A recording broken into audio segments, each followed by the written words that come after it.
Congratulations on waking up in Francia in the year 567. Good news, you are likely not a slave. Bad news, you inhabit the decaying remnants of the Roman Empire, where personal hygiene is negligible. Your dwelling is probably a drafty wooden hut with a leaky thatched roof. Indoor plumbing is non-existent, you rely only on buckets and the nearest ditch. Forget central heating.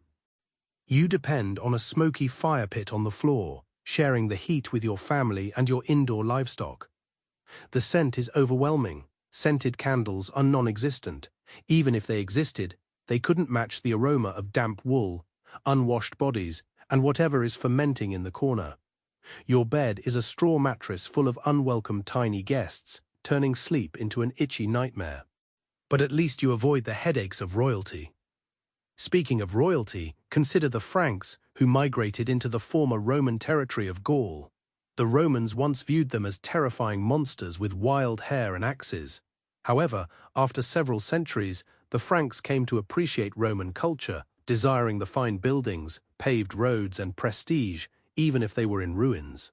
At this specific time in 567, the Frankish territories were governed by four brothers, sons of Clothar, who had briefly united the kingdom before dying and dividing it through a chaotic inheritance. These brothers resembled neither the Brady Bunch nor were harmonious, as they constantly fought to seize each other's land. Cher, the eldest, ruled from Paris and enjoyed a remarkably passionate life that astonished even the less remarkable Franks. Then there was Gundram, the cunning middle child, who ruled Burgundy. Finally, the two youngest, Sigebert in Arasia and Chilperic in Neustria, despised each other and were perpetually at war. Now Sigebert, our Australian character, sought advancement. His brothers were marrying local women, sometimes even their servants. Gasp. But Sigebert desired prestige and power. He desired a bride who proclaimed her importance. Thus he looked south to Spain, the realm ruled by the Visigoths. Their king, Athanagild, had two daughters renowned for their beauty and royal lineage. Sigebert focused on the younger Princess Brunhild. Picture this, a princess from sun-drenched Roman-influenced Spain, where cities still featured baths and paved streets, preparing to marry into the rugged world of the Franks. Brunhild, around 18, was reportedly beautiful, intelligent, and educated. Having grown up witnessing her mother, Queen Goiswintha, exercise genuine political influence, she desired to be more than merely an attractive figure on the throne. Sigebert's court in Metz made every effort to appear opulent for the event.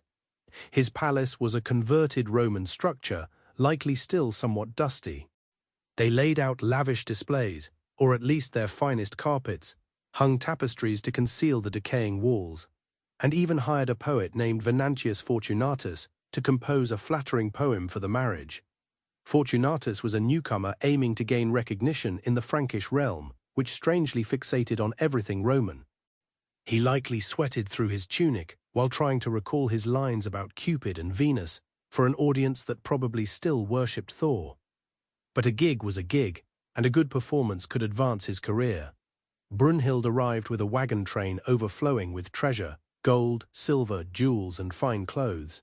She was escorted by Sigebert's right-hand man, a young, ambitious man named Go. As she entered the hall, everyone stared. Was she merely a treasure, or something grander? Later, they discovered the truth was indeed something more. Sigebert, at 32, was known for his handsomeness and warrior skills. He was truly happy with his bride. However, this was not merely a love match, it was a power play.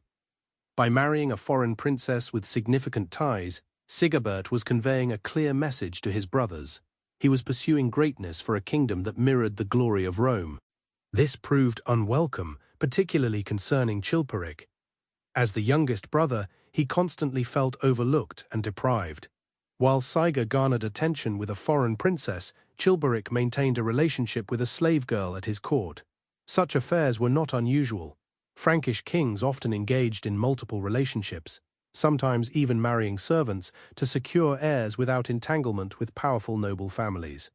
But Chilperic was infatuated with this girl, Fredegund. She had risen from kitchen slave to a trusted servant of Chilerac's first wife, Queen Edea. Now she was the king's favorite, perhaps even his unofficial wife. It took considerable intellect and ruthlessness to achieve that in this world. She was born during a truly awful time. The mid-6th century witnessed volcanic eruptions that obscured the sun and caused famine, followed by the bubonic plague which ravaged Europe like a scythe. It was a time of death and upheaval, yet also an opportunity for those clever enough to exploit it. Fredegund was certainly one such individual.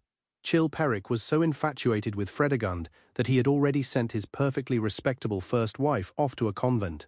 Upon hearing of Sigurd's prestigious marriage, he was enraged, viewing it as a direct affront. Yet Fredegund, observing from the sidelines, was likely merely calculating. She noted the king's reaction and shifts in his mood. She understood that her status, despite his infatuation, was fragile. She was a slave legally worth less than livestock, yet she had endured more, and she was ambitious. For now, she chose to watch and wait. Meanwhile, in Paris, the eldest brother, Cheribert, faced his own troubles. His latest wife was a teenage shepherdess named Theuderchild, and though she had just given him a long-awaited son, the baby died almost immediately. Cher, aging and still without an heir, promptly remarried, this time taking a nun. This union was a major transgression in the eyes of the church. The Frankish church, despite being young and fragile, sought to establish authority. They were already contending with priests who neglected their marital duties and people who continued to worship trees. Sherbert's scandalous marriage posed a direct challenge. The situation worsened for Cher when an epidemic struck Paris, prompting the bishops to attribute the affliction to the king's sins. 9 of his bishops convened to confront him. Sherbert, whether oblivious or arrogant, allowed it to happen. It did not end well. They pleaded with him to release the nun, but he flatly refused. Consequently, he became the first Frankish king to be excommunicated. Talk about negative publicity, stunned and now an outcast. Sherbert retreated to a villa near Bordeaux. He went hunting to clear his mind and conveniently died, probably from a heart attack. What do you do with the body of an excommunicated king? You cannot bury him in sacred ground. Not with his famous grandfather, Clovis. Instead, they took him to an old Roman fort and buried him like a pagan. This was not the farewell a king who considered himself the heir to Roman glory would have desired. Back in Metz, Brunhild and Sigebert were not shedding many tears for Scharar. They were too preoccupied with how his death impacted them. 4 kingdoms had now become 3. Who would gain the most of the spoils? And what of Sherbert's considerable riches? Enter Theuderchild, the shepherdess queen. Cast aside for a nun, she saw her chance. The nun was dead, her marriage invalid in the church's eyes. Theuderchild, as the briefly mother of the king's son, could claim to be the rightful widow. As a royal widow, she had access to the treasury. Frankish queens couldn't command armies, but they could bestow gifts, coins to a bishop, jewels to a noble to forge alliances. Theuderchild had bigger plans. She loaded Sherbert's gold and jewels onto carts. She likely received assistance from bribed guards and servants to stash the treasure. Then, channeling her inner Roman empress, she proposed marriage to the next eldest brother, Gundrum. Gundrum, being crafty, seized the opportunity, offering her an honorable place if she brought the treasure. The hopeful child rode south with the goods. Gundrum received her, seized the treasure, mocked her, deemed her unworthy, and then, as Chilperic had done without Avira, sent her to a nunnery in Arles. He subsequently married one of his own ex-wife's former slaves. Honor was worthless. For Brunhild, witnessing this unfold for Metz, there was a brutal lesson. Playing politics was perilous for queens. Men who hoarded power would extinguish a woman's ambition without hesitation, and the child's fate ended even more disastrously. She attempted to flee the convent with a Visigoth, was caught and brutally beaten, and left to suffer until her death. This was a grim preview of the world Brunhild was navigating. However, unlike Theuderchild, Brunhild possessed powerful family ties, ambition, and a sharp intellect, and she was about to prove she would not be easily dismissed. In the months following her marriage, Brun was establishing herself in Metz. Though not Toledo, it was prosperous, surrounded by pleasant countryside. From her palace window, the view encompassed an ancient Roman amphitheatre where bear baiting had replaced gladiatorial contests. She found the Frankish court somewhat rustic, They favored loud national epics over sophisticated poetry. Though she had admirers, she lacked companions. Her Latin was excellent, yet most nobles spoke a deformed version or Frankish. She missed her mother and sister. The poet, Fortunatus, lingering after the wedding in pursuit of work, proved a welcome distraction. He shared her education and charmed her with stories of his travels. However, Fortunatus soon departed again, this time to Paris, employed by the recently excommunicated Cheribert. Cheribert, nearing 50 and lacking vitality, attempted to restore his reputation through a grand ceremony and complimentary verse. Fortunatus, always opportunistic, praised Cheribert as an excellent king, equating him to the conquering Emperor Trajan. He even flattered the clergy, deeming Cheribert pious and mature.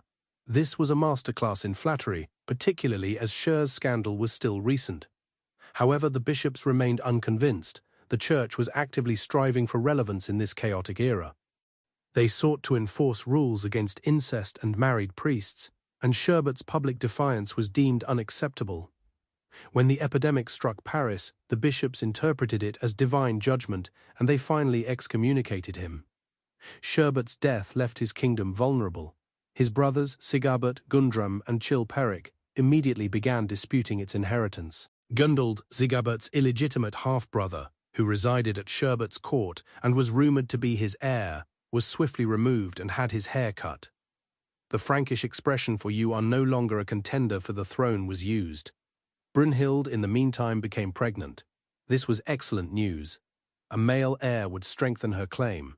She likely felt a moment of pity for Gundevald, another outsider now sidelined, but the baby was a girl. Another potential heir for the Frankish world, yet Brunhild could not feel truly secure. Nevertheless, the division of Cherbert's lands proceeded in early 568. Paris, the former capital, was designated neutral territory to be shared. The remainder was divided. Chilik, always feeling cheated, received the smallest portion, a fragmented kingdom in the north and southwest. This enraged him, particularly as Sigabar acquired strategically vital cities like Ty and Poitiers directly within Chilperic's new territory. Chilperic, always hot-tempered, immediately invaded Thais and Poitiers, shattering the fragile territory.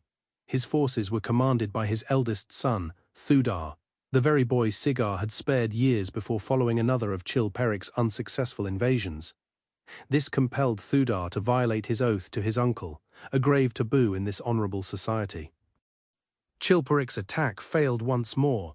Boxed in by his brothers and the Visigoths of Brunhild in the south, Chilber needed a new strategy.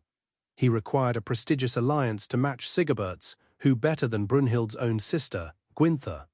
King Athanagild of Spain had not considered Chilperic before, but now Chilperic possessed lands bordering Spain, and he made an offer no one could refuse. He offered Gwinther a massive mourning gift, not merely jewels or a villa, but the entire southern third of his kingdom, 5 wealthy cities in Aquitaine. This was unprecedented. Chilper risked everything, yet desired this alliance and sought to surpass Sigebert. Athanag consented, but with a condition: Galza would convert to Catholicism and Chilper must swear a solemn oath to forsake all other women. Everyone understood this meant Fredegund. Chilperic, keen for the alliance, agreed. Fredegonde, the slave girl, was scheduled for removal. However, Fredegonde refused to leave unnoticed, maintaining silence and waiting. While Chilperic sought a new wife, Sigabert reveled in his successful marriage and the birth of his daughter Ingund. He focused on building churches, repairing infrastructure in Metz, and projecting an image of a wise Roman-style ruler. Furthermore, he was securing his borders and forging alliances. Having already dealt with the Avars in the east and the Saxons in the north, he now looked south to Italy, controlled by the Lombards and the Byzantine Empire. The Byzantines, ruling from Constantinople, still viewed themselves as the true heirs of Rome and sought to reclaim Italy. Sigebert wished to approach the Byzantine Emperor Justin II, who was reportedly erratic and whose wife Sophia held the real power behind the throne, in order to befriend them subtly. Sigebert turned to an unlikely figure, his father's 4th wife, Radgund, a Thean princess. Radgund was captured as a child and forced into marriage with King Clothar, but she found escape in fierce piety. She refused to sleep with the king, starved herself, wore hair shirts, and even branded herself. After Clothar murdered her baby brother, she left him and became a nun. Radegund was no ordinary nun. She founded one of the earliest convents for women in Francia, the Holy Cross Abbey in Poitiers. From this position, she emerged as a significant political and religious figure, hosting dignitaries and corresponding with foreign rulers, including the Byzantines. Consequently, Sigebert and Brunhild dispatched emissaries to Radegund, including the poet Fortunatus. Their strategy was to utilize Radegund's religious ties to establish a link to Byzantium. Radegund desired a fragment of the True Cross, a highly valued relic kept in Constantinople. She dispatched her own messengers with a potent poem, seemingly a personal account of the Frankish invasion that ravaged her homeland, yet also a subtle warning to the Byzantines. Although the Franks are brutal, they heed my counsel. This was a brilliant diplomatic maneuver. The reply arrived from Empress Sophia. She forwarded the relic, cementing a bond with Radegund, and through her Brunhild. Shortly thereafter, Sigebert sent his own embassy, formalizing an alliance with Byzantium. This alliance also forged a bond between Brunhild and Rodegund. Still lonely at court, Brunhild found a friend in the influential abbess. Rodegund even welcomed Brunhild's sister Galsa upon her arrival in Frankish lands for her wedding to Chilaric in July 568. Fortunatus observed their close exchanges with Rodegund, offering maternal affection. Galwinther's arrival in Rouen was a spectacle. Chilaric, in his desperate attempt to match Sigebert's prestige, had his entire army kneel before her. The wedding took place in the cathedral, not a repurposed building. Galwinther possessed even greater treasure than Brunhild. However, less than 6 months later, tragedy occurred. Galwinther discovered Chilperic in bed with Fredegund, breaking his oath. Furious and humiliated, she demanded to return home, even if it meant leaving her vast dowry.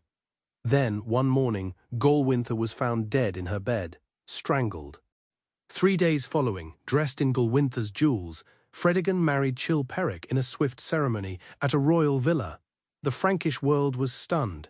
Gregory of Tours, the future chronicler of this age, stated what was widely suspected: Chilperic had commanded Galwinther's killing. Later art sometimes depicted Chilperic committing the act himself, occasionally with Fredegund as a witness. Fredegund's background remains unclear. She was a slave, and the historical record offers no information on her family. This sparked rumors and suspicion. How did a slave acquire such power? Some whispered witchcraft. A later story claimed she deceived Chilperic's first wife, using obscure church law. But that story was untrue then. Still, it indicates Fredegund had a reputation for being clever, perhaps even literate, unusual for a slave. She did not react when Galsa arrived. She waited. Now she was queen, but her position was unstable. Chilperic had other heirs, sons from his first marriage. Fredegund had to bear children, preferably sons, to secure her future. Lying in the bed where Galsa had died, Fredegund must have felt the weight of it all. Fortunatus, upon hearing the news, wrote about the 2 towers of Toledo, one broken. Brunhild was devastated. In less than 2 years, she had lost her homeland, and her father and now her only sister were likely murdered by her own husband. She was alone in a foreign land, facing a language barrier. Frankish law, the Lex Celica, accorded surprisingly high value to women, particularly those of childbearing age. A free woman held the same worth as an aristocrat, a value amplified if pregnant. A queen's worth was boundless. Yet, who possessed the authority to secure justice for Galsintha? Brunhild understood that mere mourning was insufficient. She required political influence and allies. The nobles at Sigebert's court were divided into factions. Some desired closer ties with Byzantium, others with Chilperic, and a third with Gundrum. Brunhild understandably favored the anti-killer faction, led by her former escort, a young, ambitious count who saw Galwinther's death as an opportunity. This provided the perfect pretext for a war against Neustria to avenge their queen's sister and seize valuable land. Galwinther's Morgan, Gabe, Gogo, along with Roman-leaning allies like the poet and governor Dynamius and the warrior Duke Wulf, began building their case. Their primary opposition was Bishop Egides of Rheims, a powerful figure who advocated peace with Neustria. partly due to family land disputes with the wolves in the Champagne region. Aegidius and his allies also comprised traditionalist Franks who resented Roman influence and foreign queens. Duke Gundrum Boso was another figure. This man was a legendary, fearless, and unpredictable warrior driven by self-interest. Although he led the Protobyzantine faction, he was actually pro. He was easily tempted by the promise of wealth and renown. Go's faction required Boso's support. A war against Neustria provided ample opportunity for conflict. Boso, despite his temperament, consented to their cause. The plan was a propaganda effort. Fortunatus was tasked with composing an elegy for Golwintha. It served not merely as a lament, but as a political weapon. The painting portrayed Golwintha as a saintly victim and underscored the outrage in Spain, cautioning the Franks that Chilperic's actions could precipitate a Visigothic invasion. In 570, the timing proved opportune. Brunhild gave birth to a son on Easter morning, a favorable sign. He was named Chilbert after Sigbert's renowned uncle. This secured the succession in Australasia and strengthened the alliance with Gundrum, who was now convinced that any lands recovered from Chilper would remain in Frankish hands through Brunhild's son. King Gundrum, as the eldest brother, presided over a court convened to try Chilla for Galwintha's murder. Chilperic did not show up, and he was convicted in absentia. The verdict gave Sigabert and Gundrum the pretext they needed to invade Nistria, starting with Golwintha's Morgan Gabe, but aiming to seize Chilperic's entire kingdom. The war was underway. The armies of Sigbert and Gundrum, now united, advanced through Neustrian territory. The cities of Golsa's dowry quickly surrendered. Things were progressing well. Gundrum, in a moment of typical indecisiveness, almost retreated, fearing that a too powerful Sigbert would pursue his kingdom next. But Sigibert, displaying his daring, recruited pagan Germanic troops from his vassal kingdoms, effectively establishing a mercenary army. Confronted by this unruly force on his border, Gundrum rejoined the conflict. Chilic was losing. He fled his capital Swisson with Fredegund and their children. Fredegund had given birth to a daughter Ryan and in 570 a son Clar. Her status was more secure as the mother of an heir, yet still precarious. As the war intensified, Fredegund's son's prospects improved in the most brutal way. Chilperic's eldest son, Theot, leading a doomed defense, was killed by Duke Gundramos. Now only 2 of Chelaric's sons from his first marriage remained, also in the thick of the fighting. Fredegon was pregnant again, hoping for another son, an heir and a spare. Sigibert and his army, joined by the formidable Duke Boso, were pushing north. Messengers were dispatched to bring Brunhild and the children to Paris for a triumphant arrival. Bishop Gimanis of Paris, fearing the city's destruction, wrote directly to Brunhild, addressing her as the most excellent queen and pleading for Paris's safety. This demonstrated her expanding influence. Brunhild also leveraged her influence to secure Gregory's appointment as Bishop of Tours, an important and wealthy city. Gregory, despite his arrogance, owed Brunhild a debt of gratitude. Tours came under Chilperic's control, though this was expected to be temporary. Chilperic and his family were besieged in Tora. Fredegund was in labor and, overwhelmed by fear of death, initially refused to hold or baptize the newborn boy. Chilperic, shaken from his stupor, intervened and forced the baptism. The baby was given the strange, un-Frankish name Samson. News reached Sigibert that the nobles in Chelaric's northern territories were prepared to defect and name him king of all Neustria. Sigibert wrote to accept their proposal, leaving Paris to join the siege of Tora and eliminate his brother. However, Fredegund, despite her weakened condition, persisted. She summoned 2 slave boys and, in an audacious and unprecedented act, gave them poisoned daggers to assassinate Sigbert during his coronation celebration at Vitry on Artois. Though a suicide mission, she promised rewards to their families. The boys succeeded. They stabbed Sigbert, and within minutes, the magnificent victory was extinguished. Chilic rushed to Vitry-Artois, saw his brother's body, and ordered a proper burial. The siege ended. They could return to their palace. Sigabert's assassination violated the rules of warfare. It was perceived as cowardly and underhanded, and rumors of Fredegond's use of poison, a word associated with witchcraft, cemented her reputation as a ruthless, perhaps even magical figure. Gregory of Tours, predictably biased, labeled her actions as malicious witchcraft. The Franks accepted the existence of witches even if they disagreed on dragons. Accusing someone of witchcraft carried serious weight, far exceeding the insult of calling a woman a witch. It was an assault on her very being. Yet Fredegund appeared unconcerned by these accusations. She favored fear. As she returned to Swissem with Schuleric, she likely greeted the crowd's fearful gazes with a smile. In the chaos following Sigbert's death, many who had defected to him rushed back to pledge allegiance to Chilperic. Some even joined them in executing Sigebert's attendants. The stunned remaining Australians retreated to Metz to regroup, leaving Brunhild and her children in Paris. Brunhild, now a widow for the second time, was trapped. She possessed her personal treasure, but lacked the royal treasury necessary to purchase loyalty. Her best chance was to keep her son, young Childar, alive. 5-year-old boys were vulnerable, and Chilperic was marching toward Paris. Childar had to be smuggled out. Accounts differ regarding his passage, hidden in a basket, transported through a window, or in a sack to a boat on the Seine. Her daughters were also sent away, reaching safety just over the Australasian border. Chilperic arrived in Paris, seeking Brunhild and her children, but found her alone. He seized her and her treasure, then dispatched men to locate the children. They captured the daughters in Meaux, but failed to find Shieldbear. Chilperic, perhaps feeling magnanimous after his survival and restoration of his kingdom, ordered Brunhild to be kept alive, but sent to a convent in Rouen, under the care of Bishop Pexodus, with her daughters remaining as hostages. Back in Metz, the Australasian court was somber.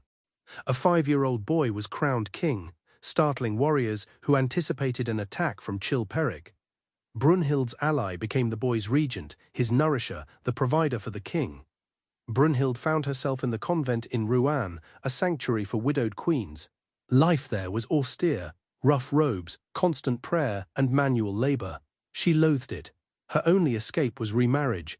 Her mother, Goyena, had done it, marrying her deceased husband's successor to maintain her power. Meanwhile, Sigebert's half-brother, Gundevald, who had had his hair cut, had escaped Byzantine custody and was now living in Constantinople. The Byzantines viewed him as a potential puppet king if the Moravanian brothers continued to kill each other. With Sigebert dead and a child on the throne, Gundevald appeared to be a suitable new husband for Brunhild.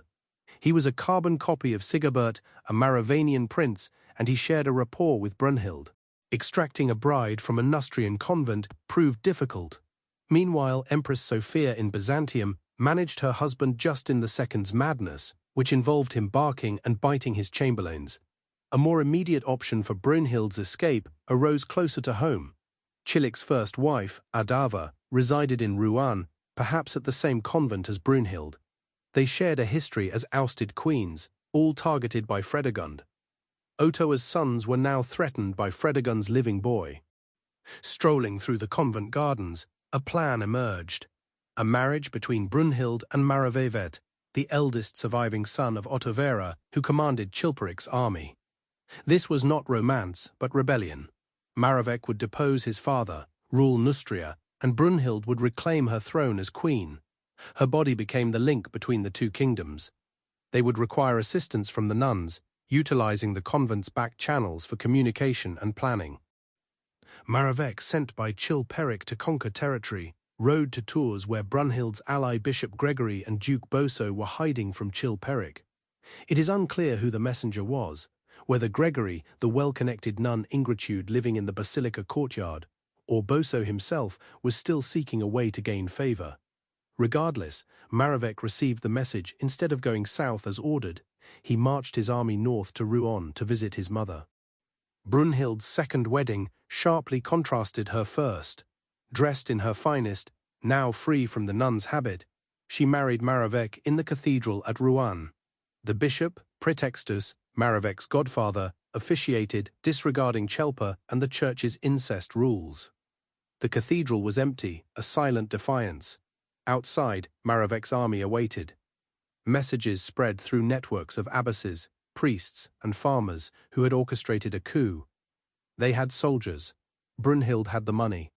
Her personal treasure, now under Pretext's status care, was used to bribe nobles and offered an element of surprise.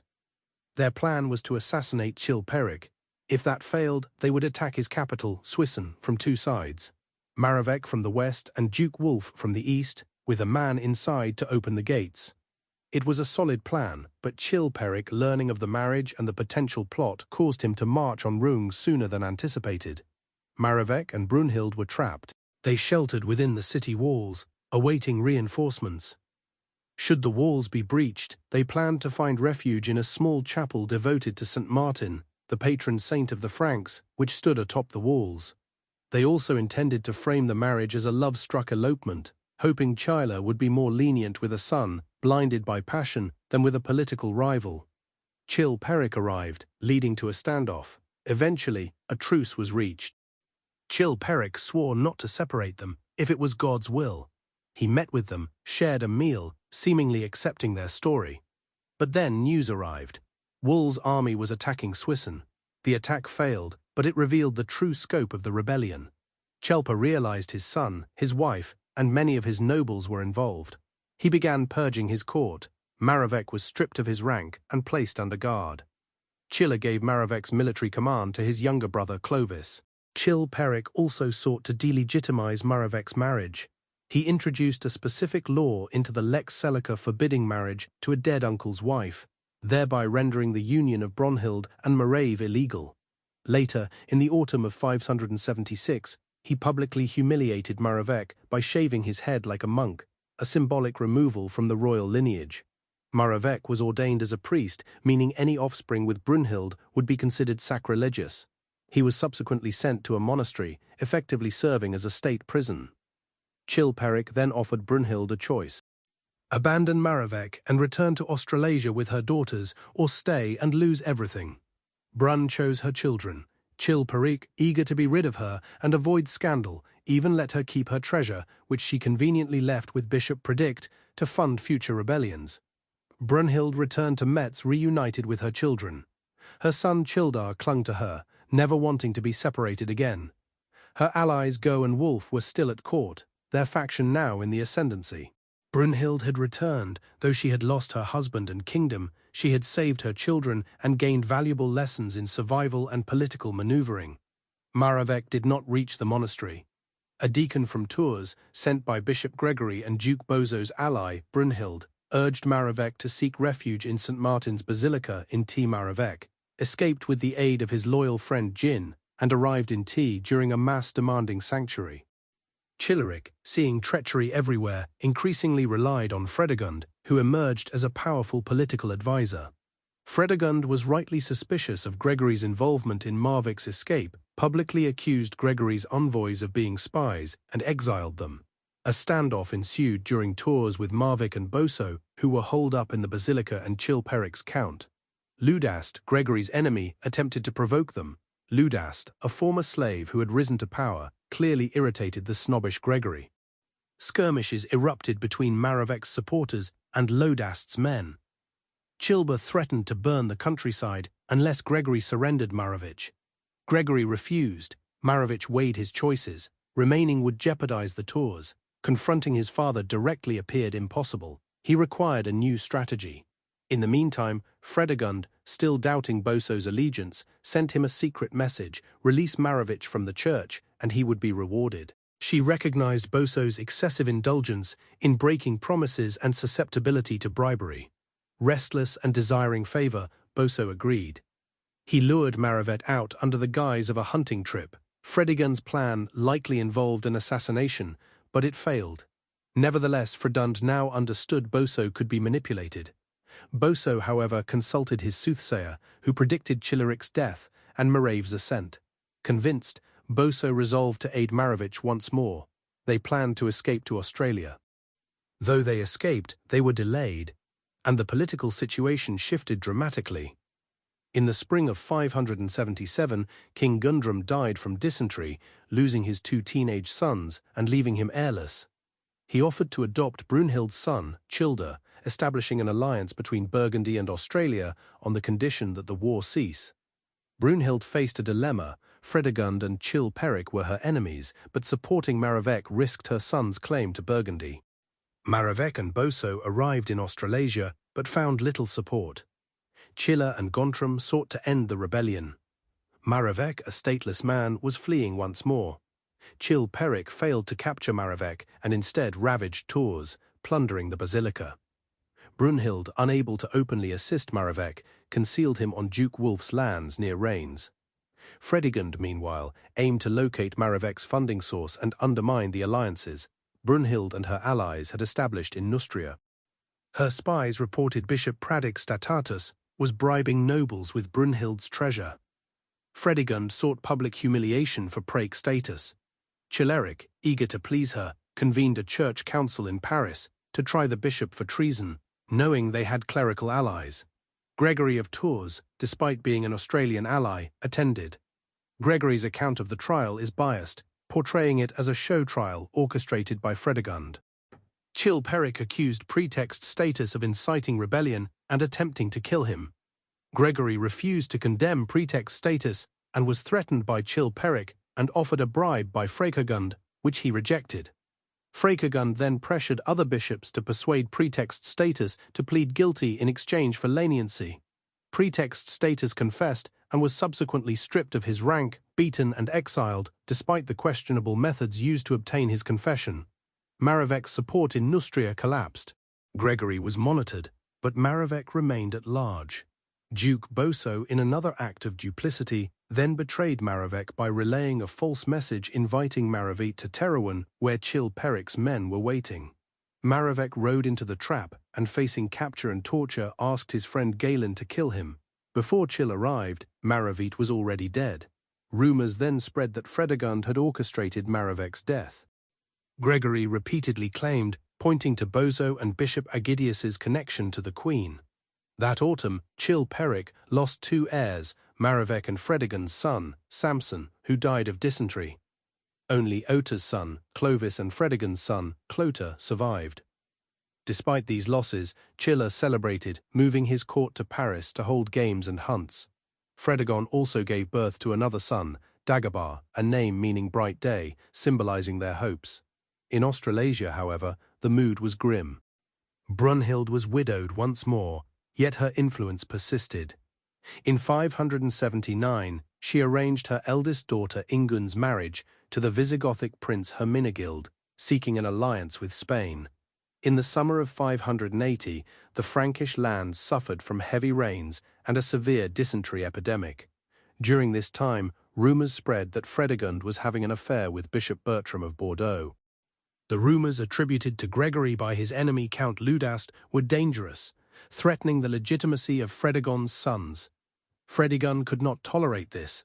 Her son's right to the throne hinged upon unquestioned paternity.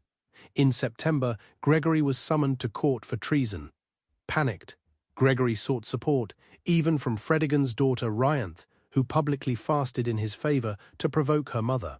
Gregory also asked his friend, Fortunatus, to write a flattering poem for the trial. Fortunatus, living at Radegun's Abbey in Poitiers, where he found a quiet life of reading and writing with Ragund, and her abbess Agnes agreed.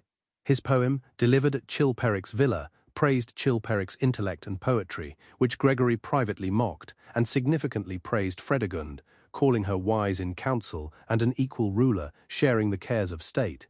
Fortunatus's poem worked. Gregory was spared, while Ludast was excommunicated and later brutally murdered by Fredegund. However, the dysentery persisted. Chileric also fell ill, followed by the birth of baby Dagobert. Desperate, Fredegund blamed the epidemic on God's punishment for her greed and Chileric's harsh taxes. She burned the tax registers for her own cities and persuaded Chileric to destroy those for the entire kingdom, forgiving all tax debts. Still, Debar died. Even more tragically, her 9-year-old son, Clobert, fell ill. They prayed at St. Madad's tomb, but it was too late. Both boys died within 20 days of Gregory's trial. Fredegund was devastated, yet her influence over Chilperic endured. He sent his sole heir, Prince Clovis, to the plague-ridden villa where Dagobah had died, effectively sending him to his death to appease Fredegund. Somehow Clovis survived. Chilperic, interpreting this as a sign, welcomed him back. But Clovis, now confident, openly threatened his enemies, including Fredegund. Terrified for her safety and her lack of living sons, Fredegund became convinced that Clovis and his girlfriend, the daughter of one of her servants, were using witchcraft to kill her children. She had the girl tortured and disfigured, and her mother tortured until she confessed to witchcraft. Fredegund presented the confession to Chilperic, who, manipulated by her fear, had Clovis arrested and turned over to her. Clovis was reportedly murdered by Fredegund, with his body quickly buried to conceal the crime. Fredegund also ordered soldiers to kill Clovis's mother, Adovera, who was now a vulnerable widow in a convent. Adovera's daughter, Bazina, the sole family survivor, was sent to Ratagon's convent. Fredegond's servant, having confessed under torture, recanted but was subsequently burned alive as a witch. Fredegund, having eliminated her stepsons, was now even more powerful, though she only had a daughter, Rianthe, and a precarious grip on the throne. Brunhild, now firmly in control in Australia as regent for young Shilda, faced challenges from disgruntled nobles who desired her to step down. The anti-Brunhild faction was led by Dukes Ursio and Bertafred. Fredegund, upon hearing of this discontent, saw an opportunity and began communicating with them, likely offering bribes. They also sought aid from Duke Groing of Soissons, a wealthy and sadistic figure famous for his elaborate attire and brutal treatment of slaves. Fredegund desired Soissons' return, and Ring, despite his past allegiance to Brunhild, was receptive to offers. Together, Racking, Ursio, and Berifred devised a plan to assassinate Shildar, intending to remove Brunhild from authority and establish rule as regents for his young sons. They intend to ally with Fredegund and restore Soissons to her. But King Gundrum, despite his frustration with Brunhild, favoured her over a resurgent Nostria under Fredegund. He warned Childebert of the plot. The warning proved timely. Rock King was en route to assassinate Childebert when the king and Brunhild discovered the scheme. Childe, directed by his mother, signed orders to seize Raouling's property. Rooting entered the king's chambers, was immediately ambushed, and was killed. His body was thrown from the window as a warning. Roching's wife sought refuge. Ursio and Bertafred, ignorant of the plot's failure, advanced on Metz, but withdrew upon realizing the truth. They took refuge in a church on Ursio's estate. The child, having survived one plot, and possessing a wife and young sons to protect, needed to strengthen his alliance with Gundrum. Gundrum agreed, but demanded the head of Duke Boso, who had angered him with his double-dealing during the Gundel affair. Brunhild, despite her irritation with Boso, chose exile over execution as a valuable alliance was at risk. She agreed to surrender him. Facing death, Boso fled to Bishop Magnaric's lodging, taking the old bishop captive. Gundrum, believing Magnaric was complicit, ordered the building to be burned. Magnaric was saved, but Boso, while attempting to escape, was killed by javelins and spears, his body held upright by the weapons embedded in him. Following Boso's death, the Treaty of Andelot was finalized in November 587. This was the earliest surviving medieval treaty, remarkably including women as equal parties. Brun called Most Glorious Lady Queen Brunhild a peer of the king's. The treaty reaffirmed Childebert's right to inherit Burgundy, ensuring his sons would be heirs. Nobles were forbidden from switching alliances. Brunhild obtained her right to Galza's Morgan-Gabe, although Gundrum managed most of it while he lived. The treaty also provided substantial financial autonomy to Brunhild, her daughters and Gundrum's daughter, safeguarding their assets from Saracen law. The treaty brought peace to Burgundy and Australia. Having endured plots and rebellions, Brunhild consolidated her authority. She and Chilbert undertook a victorious journey, displaying their wealth and projecting an image of togetherness. Fortunatus returned to court, composing poems to celebrate the royal couple. Brunhild's control in Australia was absolute. Forgers copied her signature, not Childebert's. Nobles petitioned her directly. She ruled with her son, yet was undeniably the dominant figure. With domestic affairs resolved, Brunhild turned her attention abroad again. Her mother, Goiena, who regained power in Spain after King Lau Vigild's death, desired an alliance with Australia. She proposed a marriage between Brunhild's youngest daughter, Clocinda, and the new king Ricured Regun's former betrothed, intending to revive the failed alliance between England and Hermenegild. The main obstacle was the ongoing war between Gundrum and Spain over Septania. Record converted to Catholicism to appease Gundrum and sent envoys offering peace and an alliance to both kingdoms. However, Gundrum remained bitter over past defeats and refused.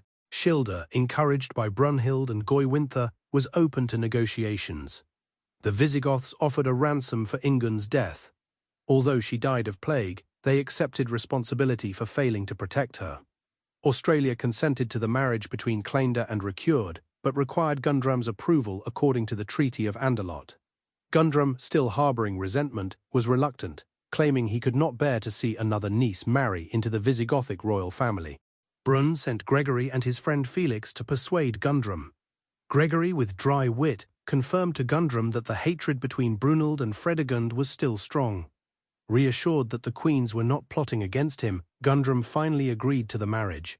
Meanwhile, Riunth, back in Rouen, was furious that her cousin Clocinda might marry her former betrothed, blaming Fredegund for her misfortunes.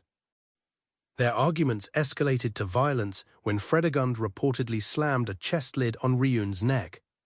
While Brunhild prepared Clocinda's dowry, Gundram increasingly suspected Brunhild plotted to marry one of Gunville's sons. He blocked Australasian envoys heading to Spain and ordered a church council to try Brunhild for an unspecified moral offence.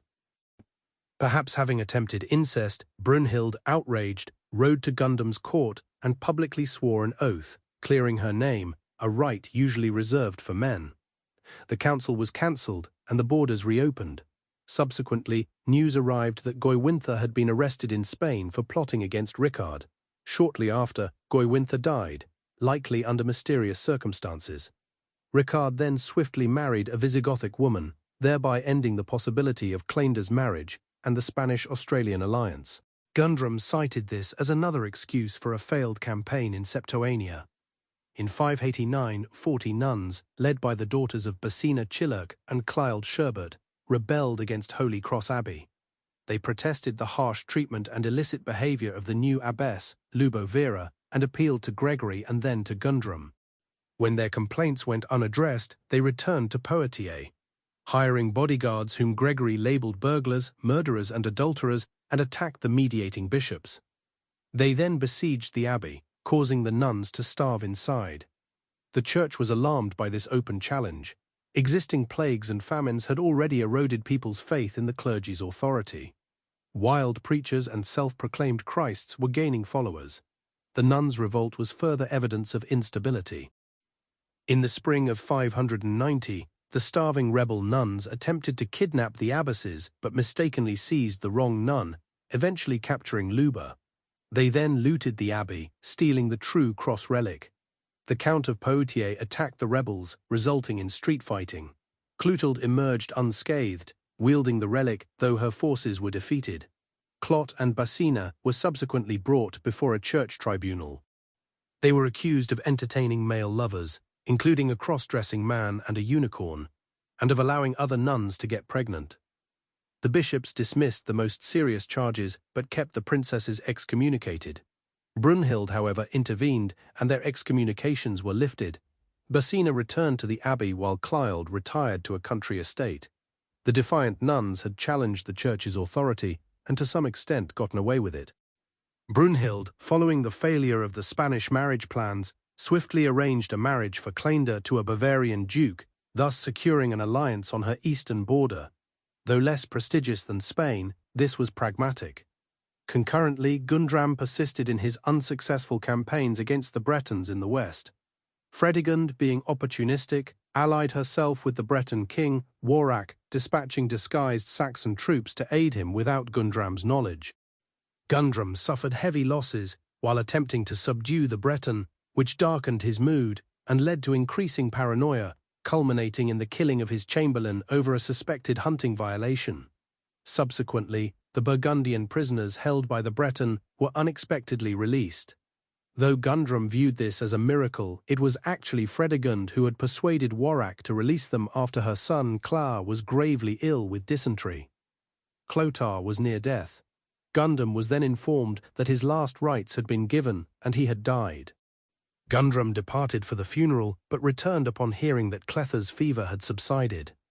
Cleothar's near-death experience deeply affected Fredegund, who vowed never to be so vulnerable again. Should anything happen to Cleothar, she intended to ensure Brunhild did not succeed. In the autumn of 590, she plotted her boldest assassination attempt yet, targeting both Shalda and his eldest son. Fredegund was credibly implicated in 12 assassination attempts, 6 of which were successful. She favored using enslaved people, or those of lower status, who were easier to manage and whose actions could be denied. She reportedly employed wine, sometimes mixed with a specific potion, to manipulate their emotions, exploiting their desperation for recompense or fear of her reputation for witchcraft. Her most recent scheme involved 12 assassins, 6 for Childbear and 6 for his son, Thudbert. One assassin sent to kill Childar while he was praying was paralyzed by fear. When apprehended, he confessed the entire plan. Childar ordered a search for the others. Many died under interrogation or committed suicide. The survivors were brutally maimed, hands, ears, or noses cut off, becoming objects of ridicule, not heroes. Spooked by the plot, Brunhild purged her court of disloyal nobles, even trying Bishop Aegidius for treason based on a tortured confession. Aegidius, who had opposed Brunhild for years, confessed and was exiled, though his fellow bishops questioned the verdict and his purported crimes. Brunhild replaced him with Duke Wulf's son, Ramul, thereby solidifying her control over the church in the region. With internal opposition suppressed, Brunhild concentrated on expanding her influence overseas. She continued sending armies to harass the Lombards in Italy, aiming to recover her grandson Athanagild from Byzantine captivity. However, these campaigns proved largely unsuccessful. After 590, the Lombards paid the Australians to stay away, providing Brunhild with a steady income used for autumn public works. Athanagild likely died in captivity around this time. With the Neustrian threat reduced, Brunhild began a building spree in Oton, aiming to restore it to Roman grandeur. She also reformed the tax system, which benefited the poor despite unpopularity among the wealthy. In 601, Tudebert came of age and assumed control of Australia. Brunhild settled permanently in Burgundy to manage her younger grandson Theudaric's realm and her ventures during the autumn. Later accounts suggested Thodda had expelled her, but this was probably propaganda. Brunhild retained considerable sway over Theudic, who favored women over rule.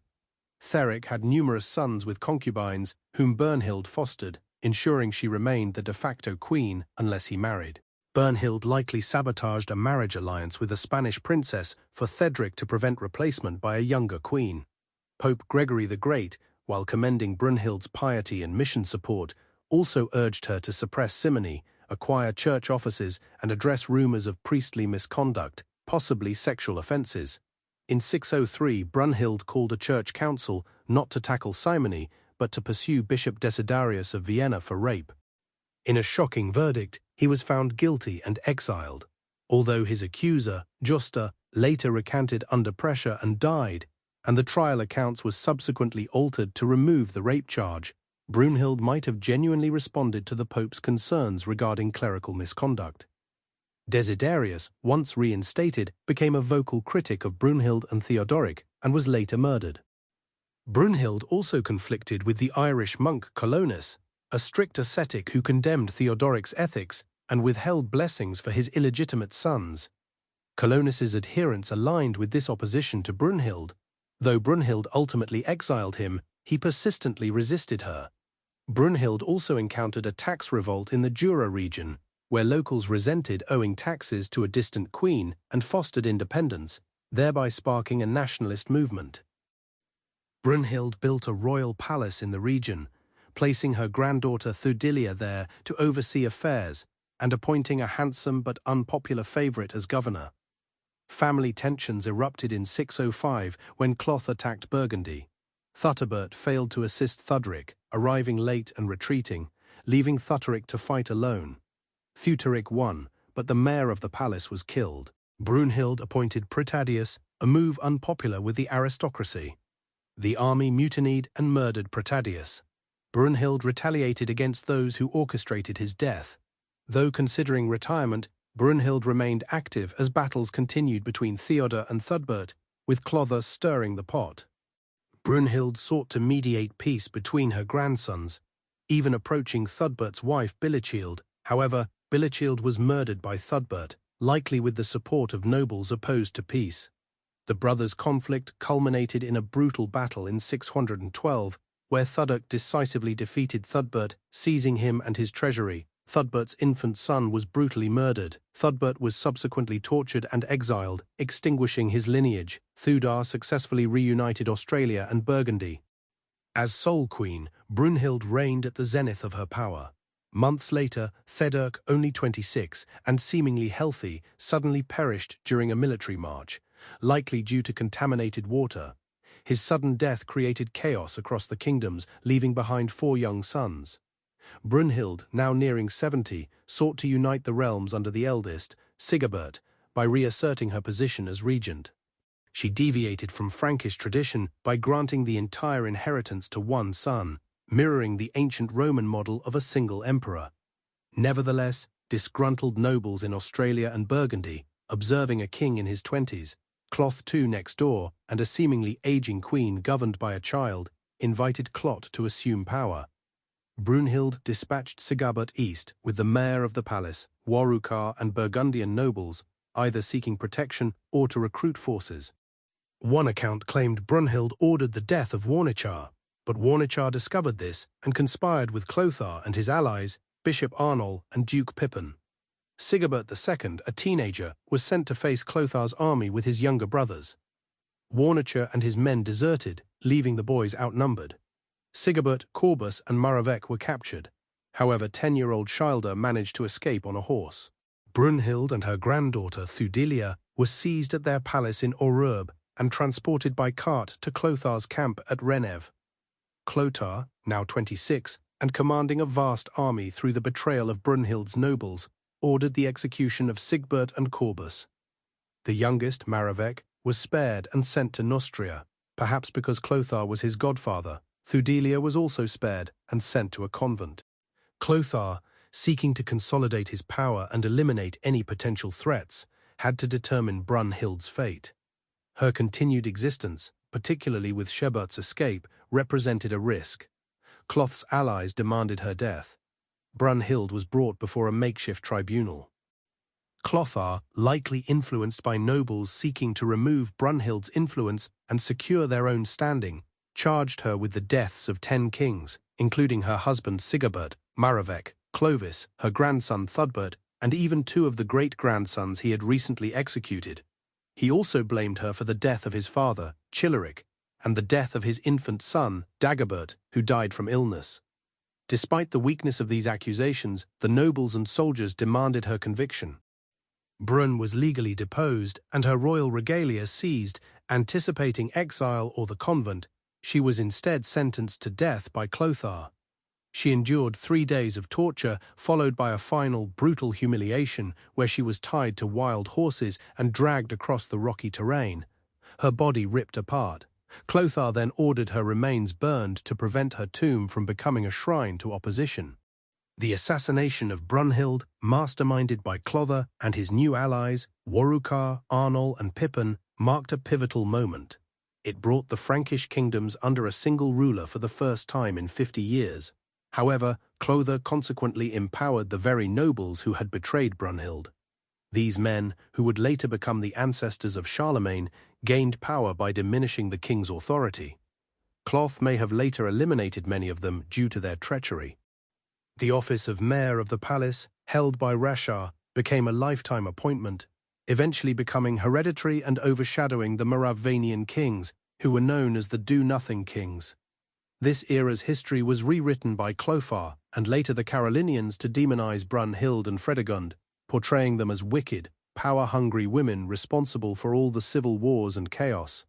Fredegund's complexities were reduced to those of a cunning adulteress, and Brunhild became a murderous Jezebel. Their achievements were erased, their political acumen disregarded, and their narratives warped into warnings about women who assumed authority. As you sleep tonight, recall the Dark Queens Brunhild and Fredegund. Remember their battles, their sacrifices, and their victories. Remember that history is frequently written by the winners, and sometimes the most compelling stories are those they sought to eliminate. Contemplate the decaying Roman ruins, the smoky dwellings, and the perpetual danger of illness and brutality. Reflect on the ambition that compelled two women to traverse this savage world and achieve authority despite insurmountable obstacles. Remember that even in the bleakest eras, women discovered means to contend, to plot, to endure, and to achieve recognition. Whether through opulent mosaics or hushed tales, they were far more than mere wives or mothers. They reigned in a setting without a clear home, forging their fates through blood, gold, and sheer will. The histories they sought to hide still persist, awaiting discovery. Charant 2998-5. Tonight, we explore a historical era so wild, brutal, and unbelievable it dwarfs Game of Thrones. In the 6th century, in what is now France, the Dark Ages unfolded, where life was cheap, power reigned supreme, and two queens were poised to rewrite reality with poison and formidable will. Before you settle in, dim the lights, perhaps turn on a fan for a soft hum, and prepare, for history is about to become deeply uncomfortable. If you're new, hit subscribe, drop a like, and tell me where you're tuning in from in the comments. Let's dive in. Congratulations, you've just awakened in Francia in the year 567. The good news is, you aren't a slave, probably. The bad news is you still reside in the decaying remnants of the Roman Empire, and personal hygiene is optional at best. Your dwelling is likely a drafty wooden hut with a thatched roof that leaks whenever it rains, which is often. There is no indoor plumbing or sanitation. Instead, buckets are used in the nearby ditch. Central heating is absent.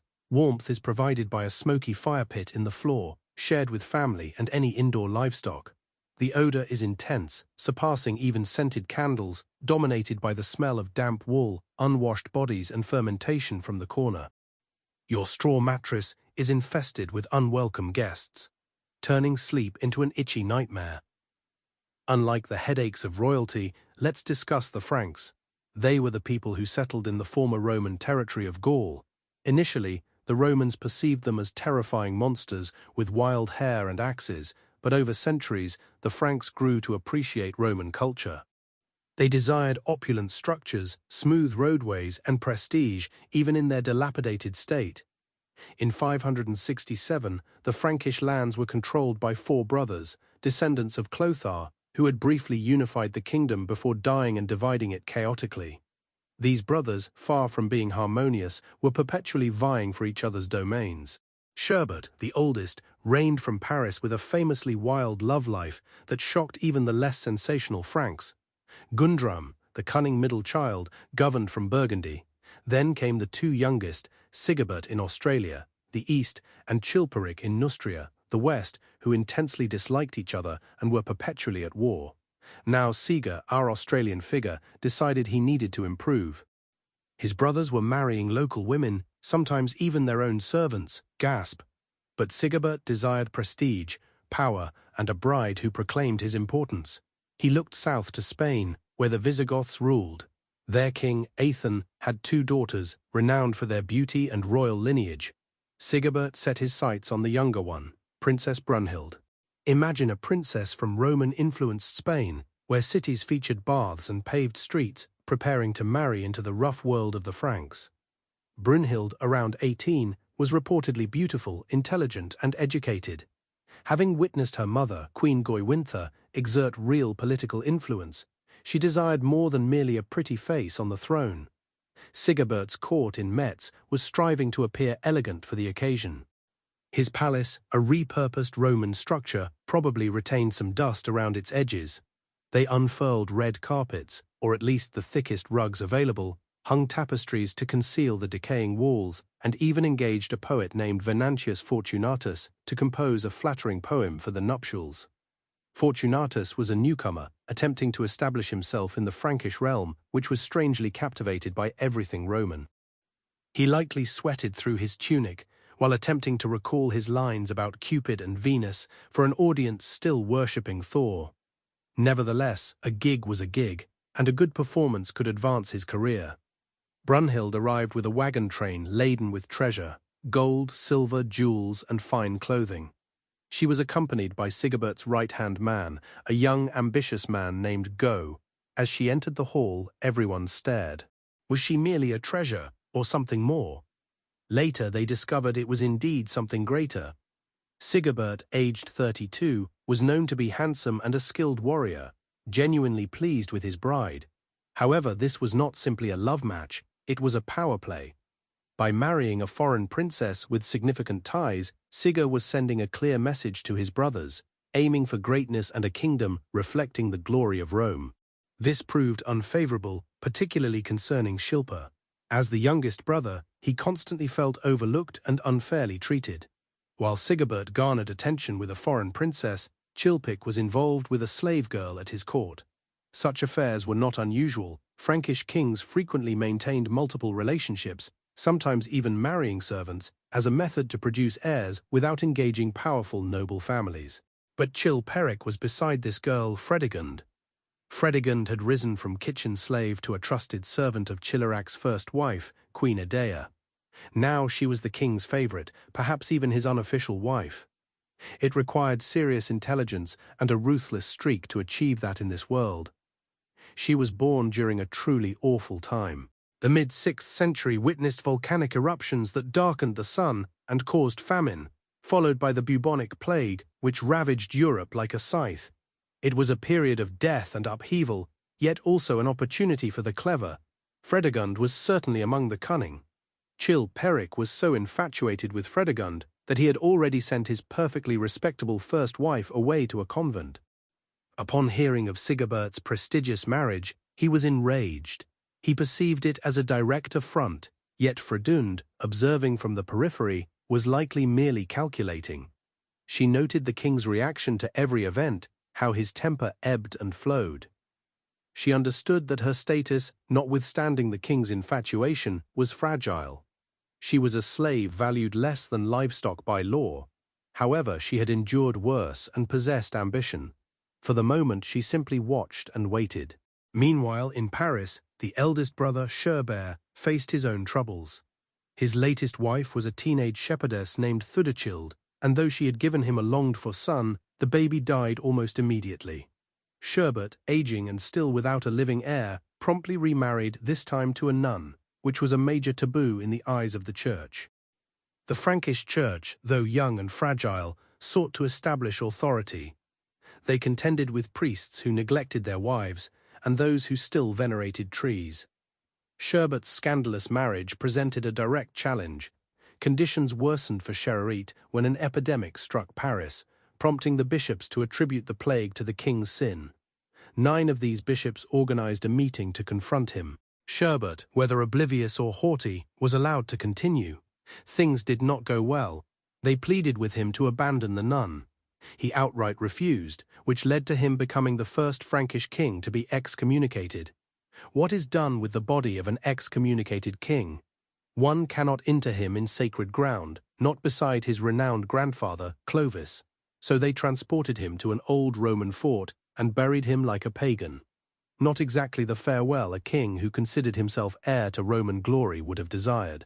Back in Metz, Brunhild and Sigebert weren't crying over Cheribert. They were focused on how his death impacted them. 4 kingdoms became 3. Who would gain the most? And what about Sher's wealth? Then Thudechild, the shepherd queen, arrived.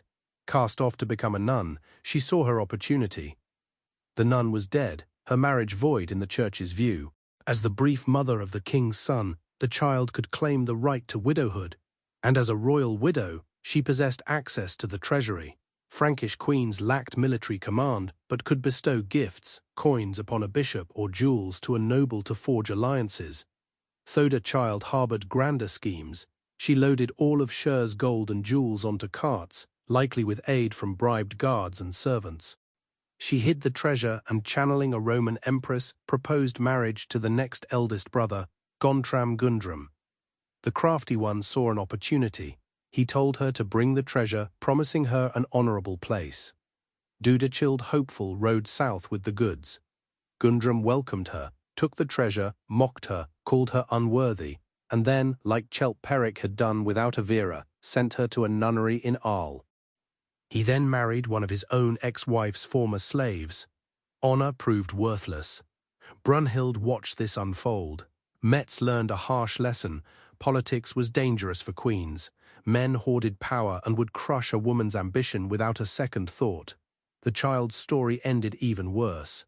She attempted to escape the convent with a Visigoth, was caught and brutally beaten, and left to suffer until her death. It was a grim preview of the world Brunhild navigated. Unlike Theuda Child, Brunhild possessed powerful family ties, ambition, and a sharp intellect, and she was poised to demonstrate that she would not be easily dismissed. In the months following her marriage, Brunhild settled into life in Metz. It was not Toledo, but it was prosperous, nestled among pleasant countryside. The view from her palace window encompassed an ancient Roman amphitheatre, where instead of gladiators, there were now charming bear-baiting. She found the Frankish court somewhat rustic. They favored loud national epics over sophisticated poetry. She had admirers but few friends. Her Latin was excellent, but most nobles spoke a deformed or Frankish version. She missed her mother and sister. The poet Fortunatus, who lingered after the wedding hoping for more work, was a welcome distraction. He matched her education and entertained her with tales of his travels, but soon Fortunatus left again, this time to Paris, hired by the recently excommunicated Cheribert. Cheribert, nearing 50 and lacking substance, attempted to restore his reputation through a lavish ceremony and complimentary verse. Fortunatus, being opportunistic, delivered this praise, calling Cheribert an excellent king and likening him to the conquering emperor Trajan. He also flattered the clergy, deeming Cheribert pious and mature. It was a masterclass in flattery, particularly given Cheribert's ongoing scandal. However, the bishops remained unconvinced. The church contended for its position in this chaotic world. They sought to impose rules against incest and married priests, and Cheribert's public defiance was intolerable. When the epidemic struck Paris, the bishops interpreted it as divine retribution. They subsequently excommunicated him. Cheribert's death left his kingdom vulnerable. His brothers, Sigebert, Gontram, and Chileric, immediately began disputing over its control. Gundovald, Sigebert's illegitimate half-brother, who resided at Cheribert's court and was rumoured to be his heir, was swiftly removed and had his hair cut. This was the Frankish way of announcing he was out of contention for the throne. Meanwhile, Brunhild became pregnant, which was excellent news. A male heir would strengthen her standing. She likely felt a pang of sympathy for Gundovald, another outsider like herself, who was now sidelined. The baby was a girl, another potential heir for the Frankish world, but not the son Brun required for true security.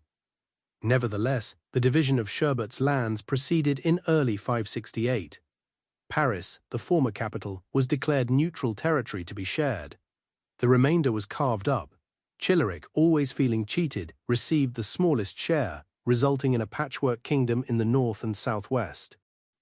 This enraged him, particularly because Sigebert acquired strategically vital cities like Tours and Poitiers directly within Chilperic's new territories.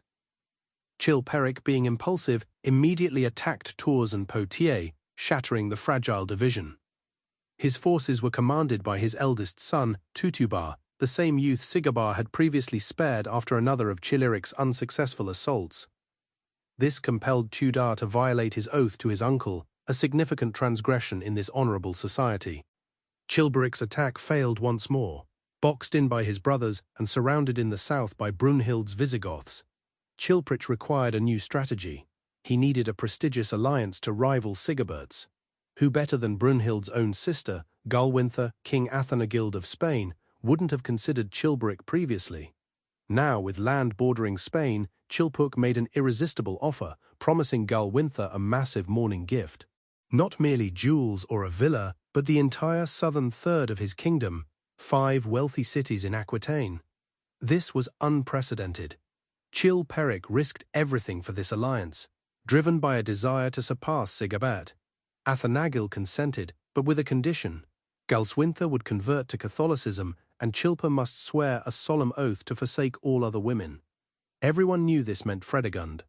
Chilperic, eager for the alliance, agreed. Fredegund, the slave girl, was to be sent away, but she would not disappear silently. She kept her own counsel and waited, while Chilperic scrambled for a new bride. Siger enjoyed the glow of his successful marriage and the birth of his daughter Ingund. He was building churches, repairing infrastructure in Metz, and striving to project the image of a wise Roman-style ruler while securing his borders and making alliances. He had already managed the Avars in the east and the Saxons in the north. Now he looked south to Italy, controlled by the Lombards and subsequently the Byzantine Empire. The Byzantines, governing from Constantinople, still considered themselves the true heirs of Rome and sought to reclaim Italy. Sigebert intended to befriend the new Byzantine Emperor Justin II, who was reportedly erratic, and whose wife Sophia was the true power behind the throne. To approach the Byzantines subtly, Sigebert turned to an unlikely figure, his father's fourth wife, Rodgund. A Thiangian princess, captured as a child and forced into marriage with King Clare, she found escape in fierce piety. She refused the king's advances, starved herself, wore hair shirts and branded herself. After Clothar murdered her baby brother, she left him and became a nun. Radegund was no ordinary nun. She founded one of the initial convents for women in Francia, Holy Cross Abbey in Poitiers. Subsequently, she became a significant political and religious figure, hosting dignitaries and corresponding with foreign rulers, including the Byzantines. Thus, Sigebert and Brunhild dispatched emissaries to Rodegund, including the poet Fortunatus. Their strategy involved exploiting Rodegund's religious ties to establish a link to Byzantium. Rodegund sought a portion of the True Cross, a highly valued relic kept in Constantinople. She dispatched her own messengers bearing a potent poem, which appeared to be a personal narrative of the Frankish invasion that devastated her homeland, yet subtly warned the Byzantines. "The Franks are brutal, but they heed me." This was a brilliant diplomatic maneuver. The reply arrived from Empress Sophia. She forwarded the relic, solidifying a bond with Radegund, and through her Brunhild. Shortly thereafter, Sigebert sent his own embassy, formalizing an alliance with Byzantium. This alliance forged a bond between Brunhild and Radegund. Lonely at court, Brunhild found a friend in the influential abbess. Ratagon even welcomed Brunhild's sister Galsa when she arrived in Frankish lands for her marriage to Chilperic in July 568.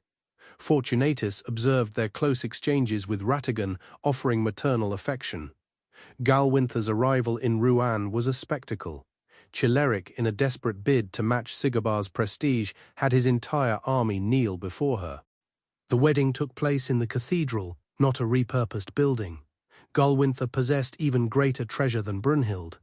However, less than 6 months later, tragedy occurred. Galwinther discovered Chilperic in bed with Fredegund, defying his oath. She was furious and humiliated, demanding to return home, even if it meant leaving her immense dowry. Then one morning, Galwina was discovered dead in her bed, strangled. 3 days later, dressed in Gwena's jewels, Fredegund married Chilperic in a hasty ceremony at a royal villa. The Frankish world was stunned. Gregory of Tours, the bishop who would record this age, explicitly stated what everyone suspected. Chilperic had commanded Galwinther's killing. Later art even depicted Chilperic committing the act himself, sometimes with Fredegund observing. Fredegund's background remained unclear. As a slave, the historical record omitted details of her family, which fueled rumors and suspicion. How did a slave attain such power? Some whispered witchcraft. A later account suggested she had deceived Chilperic's first wife using obscure church law, though that story was untrue then. Nevertheless, it indicates Fredegund possessed a reputation for cleverness, perhaps even literacy, which was unusual for a slave. She did not react when Gwynthr arrived, she waited. Now she was queen, but her position remained unstable. Chilperic had other heirs from his first marriage. Fredegund needed to produce children, hopefully sons, to secure her future. Lying in the bed where Galsa had died, Fredegund must have felt the weight of it all. Fortunatus, hearing the news, wrote about the 2 towers in Toledo, one broken. Bruneld was devastated. In less than 2 years, she would lose her homeland, and her father, and now her only sister, were likely murdered by her husband. She was alone in a foreign land with a language barrier. The Frankish law, the Lex Selica, surprisingly assigned high value to women, particularly those of childbearing age. A free woman was valued equally to an aristocrat, a value that increased significantly during pregnancy. A queen's worth was immeasurable, yet who possessed the authority to secure justice for Galswinther? Brunhild understood she could not merely grieve. She required political leverage and allies. The nobles at Sigebert's court were divided into factions, each seeking closer ties with either Byzantium, Chilpa, or Gundrum. Brunhild naturally sided with the anti-Chilparit faction, led by her former escort, a young, ambitious count. This count saw an opportunity in Golwintha's death, using it as a perfect pretext for a war against Neustria to avenge their queen's sister and seize valuable land. Golwintha's Morgan Gabe agreed, with Roman remaining allies like the poet and governor Dynamius, and the warrior Duke Wulf beginning to build their case. Their primary opposition was Bishop Aegidius of Rheims, a powerful figure who sought peace with Neustria, partly due to land disputes with the Wolves in the Champagne region. Aegidius and his allies also included traditionalist Franks who resented Roman influence and foreign queens. Duke Gundremoso was another opponent. This legendary, fearless, and unpredictable warrior, driven by self-interest, led the Proto-Byzantine faction, though he was actually pro-Byzantine. He was easily swayed by the promise of plunder and glory. Go's faction required Boso on their side. A war with Neustria provided ample opportunity for action. Despite his volatile nature, Boso agreed not to oppose them. The plan was a propaganda campaign. Fortunatus was commissioned to write an elegy for Golwintha. It was not merely a poem of mourning, but a political weapon.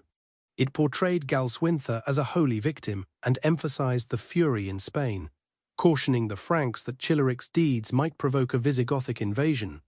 Then, in 570, the timing was ideal. Brunhild gave birth to a son on Easter morning, a favorable sign. He was named Shilar after Sigert's renowned uncle. This secured the succession in Australia and strengthened the alliance with Gundrum, who was now convinced that any lands recovered from Chilperic would remain in Frankish hands through Brunhild's son. King Gunrom, as the eldest brother, presided over a court convened to try Chilperic for Golwintha's murder. Chilperic, not surprisingly, did not appear and was convicted in absentia. The verdict provided Sigaber and Gundrum with the justification to invade Neustria, beginning with Golwintha's Morgan Gabe, but intending to seize Chilperic's entire kingdom. War commenced. Sigar and Gundrum's armies, now unified, advanced across Neustrian lands. The cities of Golwintha's dowry yielded swiftly. Progress was excellent. Gundrum, in a typical moment of indecision, nearly retreated, fearing a too powerful Sigibert would pursue his kingdom next. But Sigibert, displaying his daring, recruited pagan Germanic troops from his vassal kingdoms, effectively forming a mercenary army. Confronted by this unruly force at his border, Gundam rejoined the conflict. Chilic was in decline. He fled his capital Sun with Fredegund and their children. Fredegund had borne a daughter, Riunth, and in 570, a son, Clobert. Her status was more secure as the mother of an heir, yet still unstable. As the war intensified, Fredegund's son's prospects improved in the most brutal way possible. Chelpa's eldest son, Thetert, who was leading a doomed defense, was killed by Duke Gundremoso. Now only 2 of Chilperic's sons from his first marriage remained, and they were also in the thick of the fighting. Fredegund was pregnant again, hoping for another son, an heir and a spare. Sigibert and his army, joined by the formidable Duke Boso, were pushing north. Messengers were dispatched to bring Brunhild and the children to Paris for a triumphant entry. Bishop Germanus of Paris, fearing the city's destruction, wrote directly to Brunhild, addressing her as the most excellent queen and pleading for Paris's safety. This demonstrated her expanding influence. Brunhild had also leveraged her influence to secure the appointment of her ally, Gregory, as Bishop of Tours, a significant and wealthy city. Gregory owed Brunhild a favor, despite his snobbery. Tours came under Chilperic's control, though this was expected to be temporary. Chilperic and his family were besieged in Tora. Fredegund was in labor. She gave birth to another boy, but, overwhelmed by fear of death, initially refused to hold or baptize him. Chileric, shaken from his stupor, intervened and forced the baptism. The baby was given the strange, un-Frankish name Samson. News arrived at Sigibert that the nobles in Cheleric's northern territories were prepared to defect and name him king of all Neustria. Sigibert wrote to accept their offer, leaving Paris to join the siege of Torre and eliminate his brother. However, Fredegund, despite her weakened condition, did not rest. She summoned 2 slave boys, armed them with poisoned daggers, and ordered them to assassinate Sigebert during his inauguration festivities at Vitry-en-Artois. It was a suicide mission, yet she promised rewards to their families. The boys succeeded. They stabbed Sigebert, and within minutes the magnificent victory was extinguished. Chilperic rushed to Vitry-en-Artois, saw his brother's body, and ordered a proper burial. The siege was over. They could return to their palace. Sigebert's assassination violated the rules of warfare.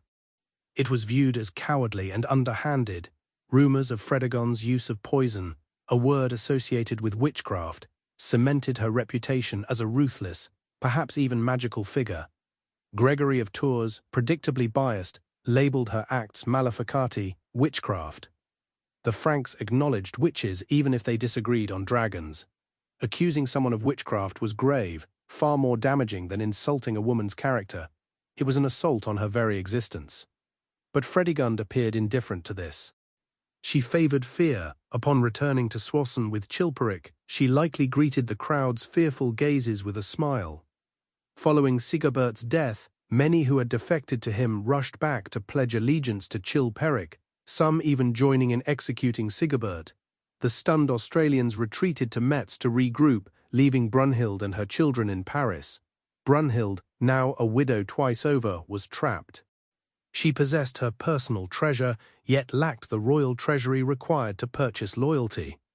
Her only hope was to keep her son, young Schulder, alive. As 5-year-old boys were vulnerable and Chilperic was advancing toward Paris, Schulder had to be smuggled out. Accounts vary, hidden in a basket, transported through a window in a cart, or in a sack to a boat on the Seine. Her daughters were also sent away, reaching safety just across the Australasian border.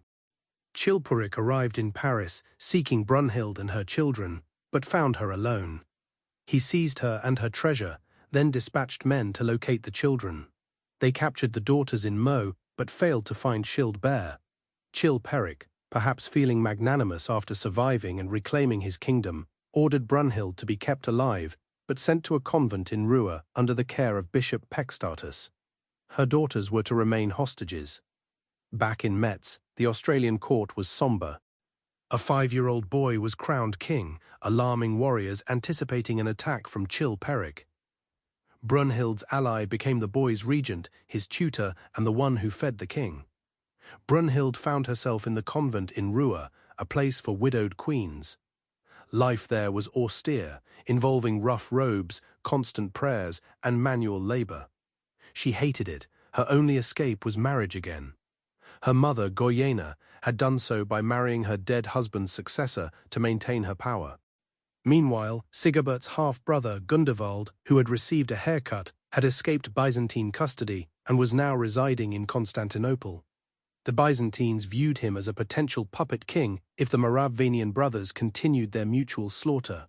With Sige deceased and a child on the throne, Gundevald appeared to be a suitable option for a new husband for Brunhild. He was a replica of Sigebert, a Merovingian prince, and he shared a connection with Brunhild. However, obtaining a bride from a Neustrian convent was difficult. Meanwhile, Empress Sophia in Byzantium was managing her husband Justin II's erratic behavior, barking and biting his chamberlains. A more immediate escape route for Brunhild appeared nearer to home. Chilperic's first wife, Otra, resided in Rouen, perhaps at the same convent as Brunhild. They shared many similarities. Queens ousted by Fredegund Autera's sons were now threatened by Fredegund's living boy.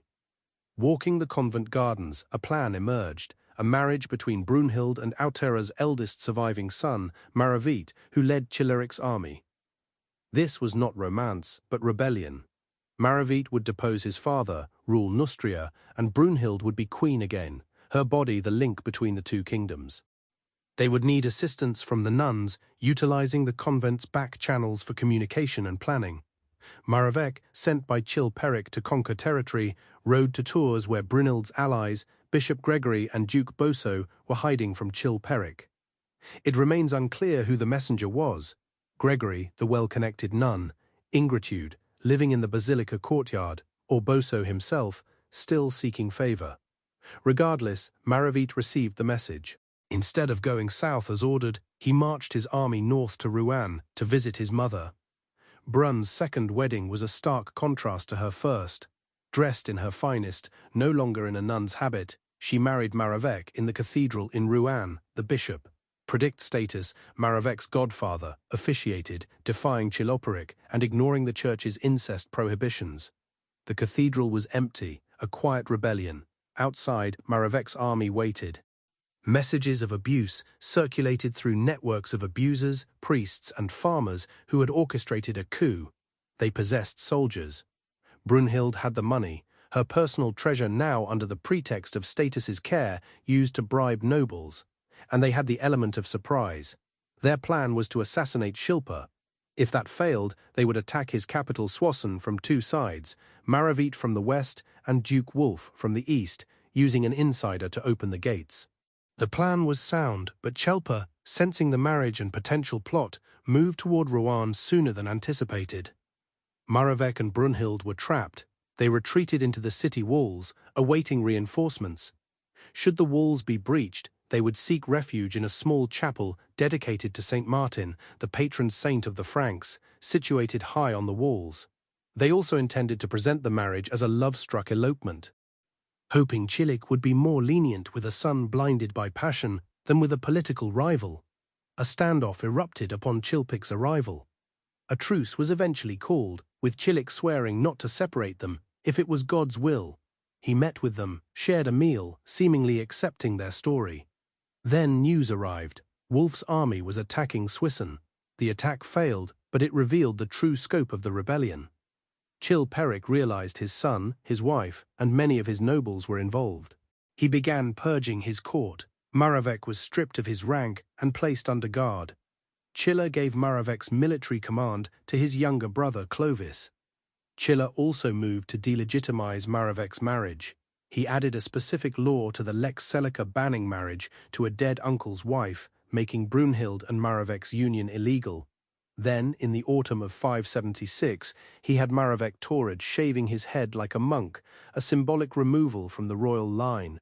Maravec's ordination meant any children with Brunhild would be sacrilegious.